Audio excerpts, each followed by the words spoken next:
palengke na naman. Pupunta tayo ng palengke. At tayo mamamalengke ng ulam.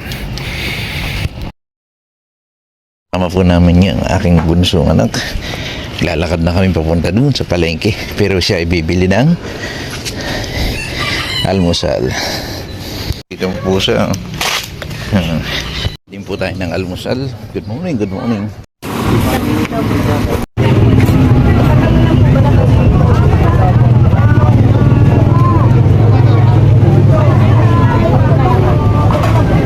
Kasi kung ako magkakalas eh.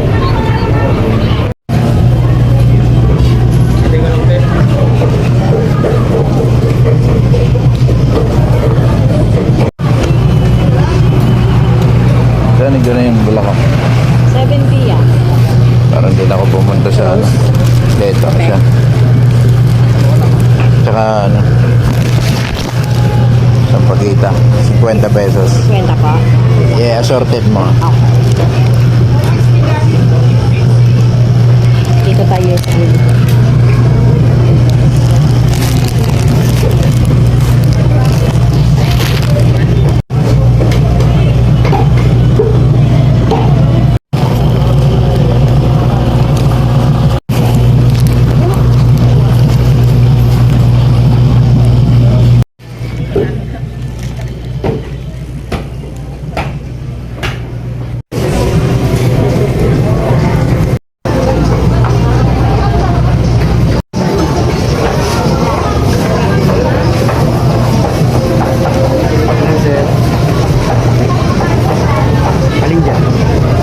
yan dulong.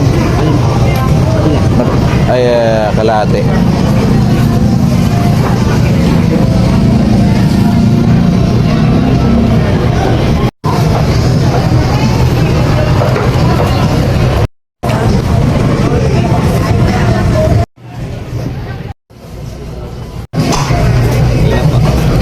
Alasugi may kami. Kalatan pa siya.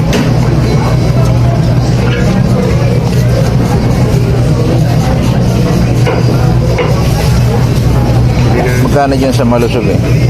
220 to kalahati. Kilo? 220 kalahati. Kalahati. May slice ka na? Wala pa. Ito pa lang, babalatan pa. Ito, ano ba ito? May mga ano pa to. 15 to 20 minutes.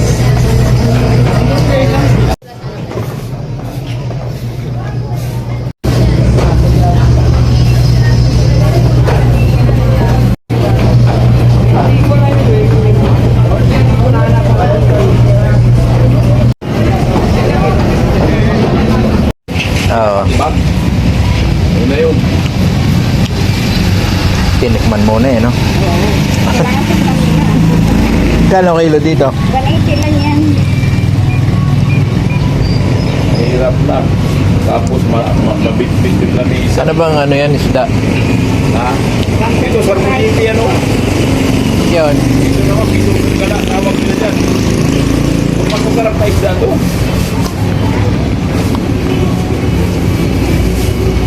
Magkano lahat? 125 tapos 200, 325. 325? Sariwa-sariwa natin kayo piso ito.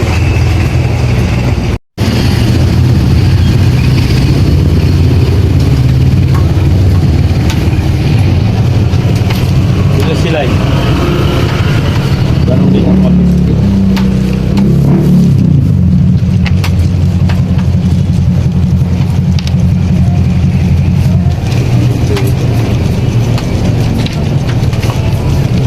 Sarap din sa bawang yan, di ba? Rito. Rito. Yan.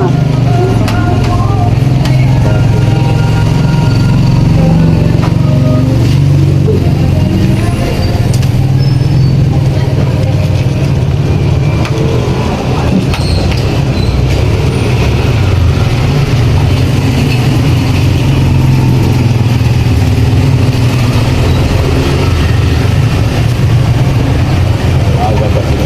Nasipin tayo natin. May laurel ka? Magkano po ang ganyan? Ilan po laman? Sige. Tatlo.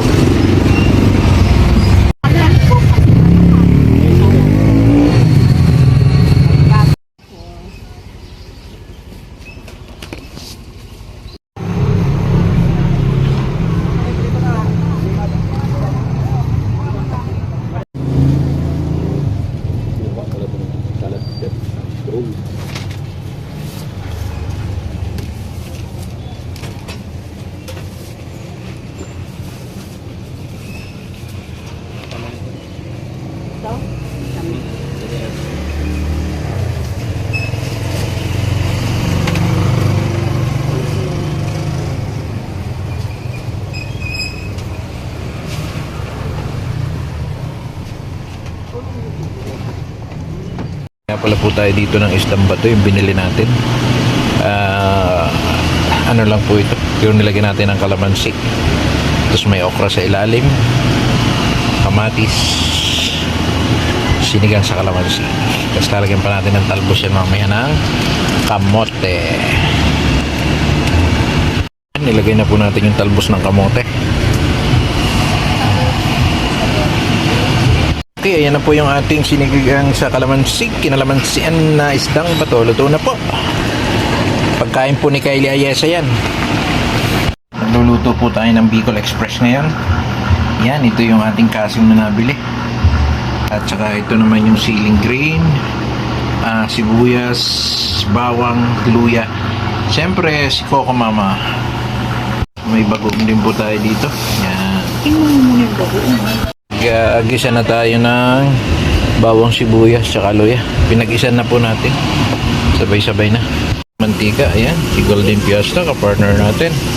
Mga ingredients. Nandiyan ang ating maywagang palayok. Ito ang ating menu ngayon. Request ni Bunsoy. Ayan, gigisa na po tayo ng ating bawang, sibuyas, luya. Yung luya ay pangpatanggal ng lansa o aroma. Yan ang bagoong. Si bagoong, nabili natin sa Save More. Yan, ginigisa-gisa po natin. Ang ating pagkatapos po niyan ay ilalagay naman natin ang ating Coco Mama. Yan. Yung maanghang ang ating niluluto dahil request ni Bunso ay huwag maanghang. Pero Bicol Express na hindi maanghang. At ibubukasan natin si Coco Mama dyan. Yan, nilagay na po natin si Coco Mama. Ganyan po akong magluto, igata. Saka po nilalagay yung pork. Kanya-kanya pong style ng luto. Yan, lagyan muna natin kaunting tubig. Hayaan na nga po natin mega. Haluin lang natin. Lagyan na natin ng paminta yan. Tak, tak, tak. At konting magic. Pang palasa. Lagyan natin yung pork and kompleto pampasarap na yan. Sa mga bata. Bicol Express. Tapos igahin natin yan hanggang sa lumambot yung karne. Pagbuong na nasa garap po ng atin nilagay dyan. Nabili lang natin sa Save More. Ayan, hayaan muna natin. Balikan natin pakalipas ng ilang sandali. Ito yung ating Bicol Express. Nagkukuluan siya. Higahin po natin yan ng maigi. Hayaan mo lang natin lumambot ang ating pork. Baka ito ay lumaban ang ating pork. Ano po yung ating Bicol Express? Bakit daw brown? Bagoong po natin ay brown. Kaya ganyan ang kulay. Bicol Express. Luto na po. Kaya na tayo.